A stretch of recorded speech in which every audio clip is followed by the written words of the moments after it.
What is up, everybody? Mr. Purse here. Welcome to Unit 5.3. We're doing World War I outcomes and some future problems as a result of those outcomes today.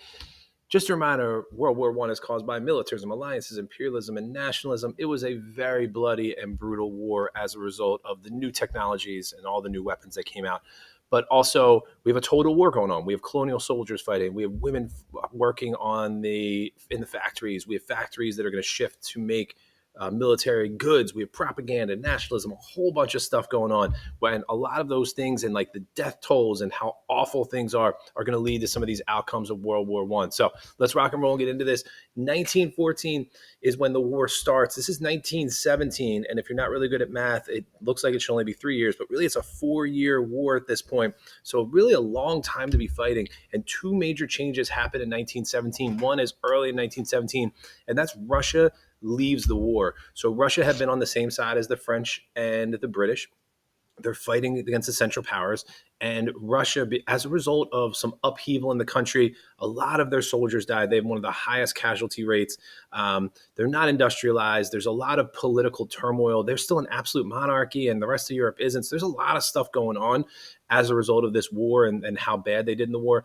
So there's a government that is going to be formed in Russia that's going to leave the war early. So they're going to overthrow the monarch, and they're going to sign a treaty with Germany saying, we agree to get out of this war. And when they get out of the war, they're going to give up a bunch of land. And that land, if you really care, is right here in Eastern Europe and Southeastern Europe here, which was part of Russia's land. They're going to give that up. And it's going to lead to this revolution in Russia that we'll talk about in a week or two, called the Bolshevik or Communist Revolution. So we'll get back to that. Now, here's the deal with this. You think Russia, if you're fighting a war on two fronts, and two fronts means two sides. So if you're fighting a war here, and you're Germany and Austria-Hungary, so you're fighting on this side, and now, so you're splitting your soldiers in half.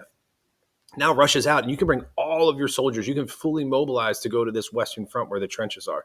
You would think if the prediction was made around this time in the spring of 1917, the Germans are going to win this war. But at the same time, the Germans make a very horrible tactical mistake, and you might have learned about this in 8th grade. The German submarines, also known as the U-boats, Unterseeboots, the German Unterseeboots, are going to sink a American ship. And that ship was carrying weapons, although they didn't publicize it at the time. And this ship was traveling from the United States to Britain to deliver weapons. And there are passengers on there as well. And the German U-boats sink this. So the submarine sinks it. Also, so the Germans do that, and people in the United States are like, oh my gosh, we have to do something about this. We have to fight the Germans. We have to support the British and the French. Let's send soldiers. But that's not enough. The other thing that happens is Germany tries to send a secret telegram, which is an old school like email basically, to Mexico, asking Mexico to join the war effort. They say, hey, Mexico, listen, if you declare war on the United States, we will support you in getting back New Mexico, Arizona, and Texas from the United States if you invade them. And Mexico gets this telegram, and they're like, we're not interested in this at all. But the U.S., in the telegraph lines, decode, decrypt, and figure out this message and publicize it. And they're like, look what Germany's trying to do. They're trying to get Mexico to invade us. So the U.S. enters the war. And the U.S. becomes, look, this war's been going on for 4 years. People are tired of the war in Europe. And in come the United States, kind of like the sixth man off the bench, if you know anything like a sports analogy. Like they're excited, they're rested, they get up off the bench, and they're excited to go. And all of these American soldiers go to the Western Front, and they are like rah, rah, rah, in support of the British and the French. And it's going to end up leading to the turn of tide. So even though the Germans can bring all their soldiers here, this new influx or this new push of American soldiers really changes the tide of the war. And within a year, a little over a year, the Central Powers surrender. And the winners of this war, so it happens on 11/11, November 11th, 1918, which is why we celebrate Veterans Day. It used to be called Armistice Day on that day. And the winners of this war are Great Britain, France, and our latecomers, the people who joined the war a little late, Italy, Japan, and the United States. And our losers are Germany, Austria-Hungary, and the Ottoman Empire. And in order to figure out what to do after this war is done, we've had land exchange sides, we have wars, we have people wanting their own independence. A peace conference is held in a place called Versailles, France, which we've talked about. Versailles is where Louis XVI and his family had lived in the palace, and they're going to hold this peace conference there. One of the main proponents of this peace process is American President Woodrow Wilson. He's going to come with his 14 points. Again, you might have heard about this at some point. point. He says he wants an international peacekeeping organization, meaning that like across countries to make sure this doesn't happen again, and give countries what's called self-determination, that if you don't want to be imperialized anymore, you should be able to decide and vote and say like, hey, we're India, we don't want the British in here anymore. And that's what you should say. That's what he comes with. What they decide on, and it's a lot of backroom wheeling and dealing, it's really the British and the French who are making most of the decisions here, is they have three things that come out of this Treaty of Versailles, and they're all horrible things. It's all going to lead to the rise of Hitler and World War II. The first one is they're going to punish Germany. In the minds of the British and the French, it's Germany's fault that this war started. And I know if we look back on it, it doesn't totally make sense because the Archduke was assassinated by Serbian nationalists and it led to the war being declared, blah, blah, blah. But they're going to punish Germany. And what they're going to do, number one, is they're going to make Germany have what's called the war guilt clause. Basically, Germany has to accept that they are fully responsible for the war. And that's a big ask. It's like saying like you just lost in a fight and then you have to say like it's your fault that the fight even started and you lost 3 teeth. They're going to be forced to pay what are called reparations. Good word here, reparations. They're going to be forced to pay $33 billion in damages. Also, they lose all of their colonies. So imperialism was one of the causes of this. So they lose all their colonies to the British and the French. All those German colonies now go to the British and French. They have to reduce their military to almost nothing. And there's also going to be what's called a buffer zone here between between France and Germany, where no soldiers are allowed on that border for German soldiers. So this is like a huge like embarrassment for Germany. This is like horrifically awful. Like no military, you're responsible for the war. You have to pay money. You lose all your colonies. It is like super embarrassing. I don't want to give away too much of the story, but Germany's really not going to be happy about this, and things are going to get bad there, which leads to the rise of Hitler. But then more to follow on that. Number two, they're going to create a peacekeeping organization. This is Wilson's idea from the 14 points. They're going to create a organization called the League of Nations, not to be confused today with the United Nations. That's the part 2 of the League of Nations, or like the bigger and better 2.0.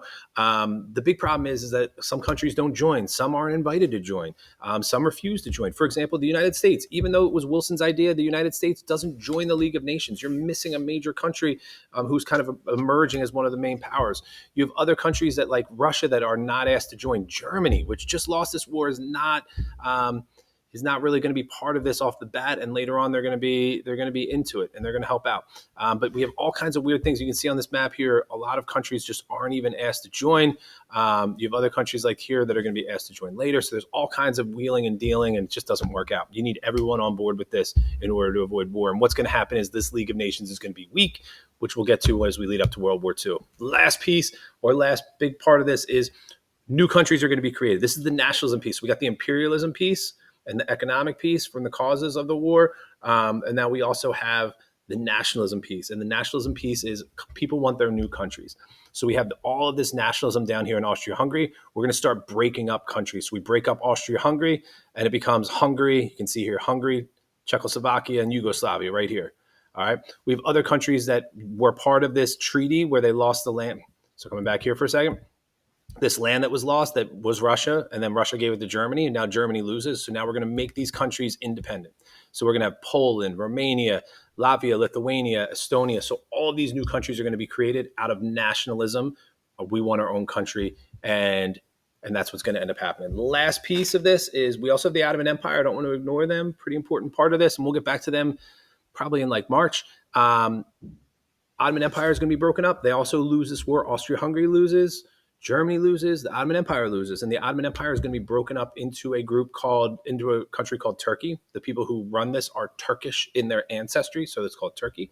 And the rest of these areas that used to be part of the Ottoman Empire that aren't Turkey go under the rule of the British and the French. So the British and the French get to rule over this area. Again, more imperialism, more taking over. There's a lot of oil in this area, which is going to be good for factory use and cars as they become more developed. This is the last final thing of this is people are going to be upset by this treaty. It is not a popular treaty. It is not a good idea. It does not work out. The people who are not going to be happy about this are the colonies. They helped fight. They were promised their independence. They don't get it. It's going to lead to a rise in nationalism in the colonies trying to push for independence from, for example, in India, from the British, or in Vietnam, from the French.